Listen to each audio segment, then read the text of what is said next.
I know that you got into stand-up because friends of yours, this was not the plan. No. This was not the plan for you. I don't think I really had a real plan, Conan. I But think those are my favorite people didn't have a real plan. Listen, when I started college, first of all, you got to know, I got in college. I didn't realize that until the first semester. I was like, oh, these motherfuckers let me in. That's fucking hilarious. And then they was like, oh, you got to pick a major. Major? What's that? It's like, what do you want to be? Oh, okay. All right, let's play. All right. So that's how as serious as you should take that question. Because right. who knows at 18? Yeah, and I was like, okay, so I want to be a lawyer. Okay, that lasted a week.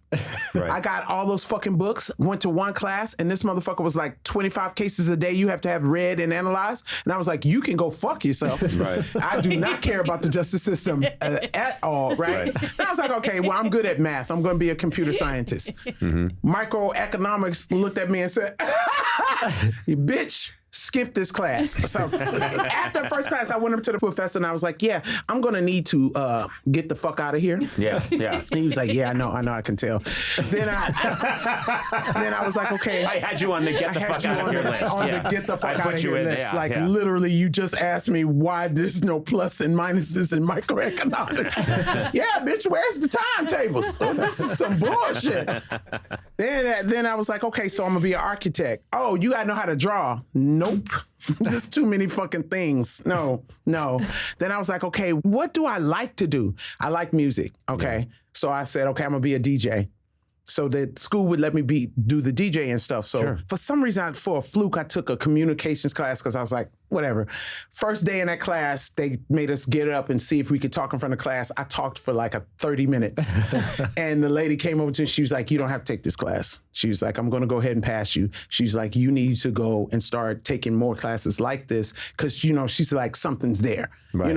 At first I was like, good for her though. I was like, okay, well, I'm going to be a good DJ or something, or I'm going to be like an actress or something. Or like, I never thought comedian. All this time I'm making people laugh like crazy, but I never thought comedian. I always thought, oh, comedian is like Richard Pryor, Whoopi Goldberg, Eddie Murphy. I'm not that, Right. Maybe I'll be an actress and I'll get to play Whoopi one day in a movie. That's as far as I would go. I don't know. None of it was really, like grabbing on. I would do these little things, but I did notice that I was at parties. People were inviting me to parties because I was funny as fuck, and I was just, So I got my scholarship changed over to Colorado State. My coach left Chapman and then went to Colorado State and took me with him. But he didn't tell me that it was going to be a red shirt year. I didn't know what red shirt was until I got there, and I was like, oh, I have to practice, but I can't fucking play the game. Fuck this, like. I don't want to do this. Right. And I was hanging out with these girls, and this girl signed me up for a contest. She signed me up for a comedy contest on the campus, funniest person on campus. And she came in one day and she was like, well, we were walking through the thing and she saw the sign and she was like, you should sign up for that. And I was like, no, what the fuck is wrong with you? She's like, you're so fucking funny, bitch. You're so funny. I was like, bitch, you don't know what funny is. Because again, I'm thinking Richard Pryor, right? Whoopi Goldberg, Eddie Murphy. You don't know what funny is. I'm okay, right? She was like, she came to my apartment like 2 days later and she was like, yo, I signed you up for that contest. And I was like, bitch, what the fuck is wrong with you? Like, I'm not going to do that. I was mad at her, but I wasn't angry. And then I was just like, well, you think I can do it? And she was like, bitch, you are funny. Just get up there and start talking. So I was like, okay. So I went to this contest, and you know how comedians are that hear about a contest. Yeah. So all the comics from Denver came down to Fort Collins and tried to intimidate us. This is the first thing I learned, but they don't know that, I'm from a fucking hood where gangsters, pimps, hoes, crackheads, I done seen everything. So you're not going to pull one over on me, but I could see they were intimidating the other comics. So I just went up and just started talking about my family and won the contest. But I'm going to tell you, the process of walking on that stage and touching the mic was absolutely religious. Yeah. I remember touching the mic and thinking, I have been doing this all my life already. Yep. It literally felt like something that was like it had been put on me. It was a perfect shirt.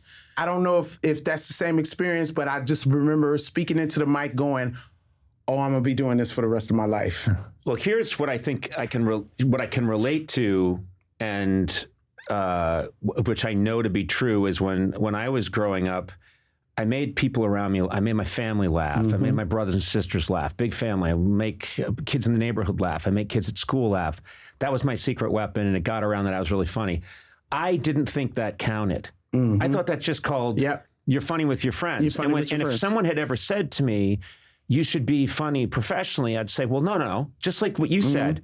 I'd say, no, funny people, that's something else. Like professional comedians, professional talk show hosts, anyone who's in front of people and they're paying money to see them and they're making them laugh, that's something very different. I don't know what that is, and I'm 1,000 million miles away from that. That is what I thought. And then when I started getting up in front of people and getting laughs, it felt exactly the same way, like I was a duck being put into water for the first time and going, wait, this feels right. This feels really good. It feels but so it right. Still took years. Years and years to just get comfortable with it. I didn't make it till I was 47. I didn't make it till I was 47. I think I was comfortable with doing comedy. But, you know, when you first start comedy, and this is what I tell New Jacks, just first of all, real comics, we hate when people come up to us and ask, hey, what advice do you have for new comics? Because the first thing I'm going to say is quit. Because if you got to ask right now, then you're not going to hang in there to do what you have to do. But it still took years for me to learn how to actually perform. You know, until I saw Jamie Foxx, I was just wailing out there. I didn't know that you have to write jokes that fit you. You don't just write jokes. You know what I'm saying? So I was going up there saying shit that did not, people were like, what? Like, what are you talking about? Like, I would get booed. I would just get scratched off by the DJ. I saw Jamie Foxx one night and he performed and I was like, oh my God, that's okay. That's the form of comedy. That's what I want to do. Okay, so how, because I didn't think anyone could be funnier than Richard Pryor or Eddie Murphy or Whoopi Goldberg. Like I said, I had put them in that. And to see someone perform in that same genre of like, I was like, oh, mannerisms and shit. I was like, oh, this is it. Oh shit. I remember getting my friend to talk to his friend so I can talk to him. And but he was like, you don't have shit to talk about. You know, you're a youngster. I was like 18.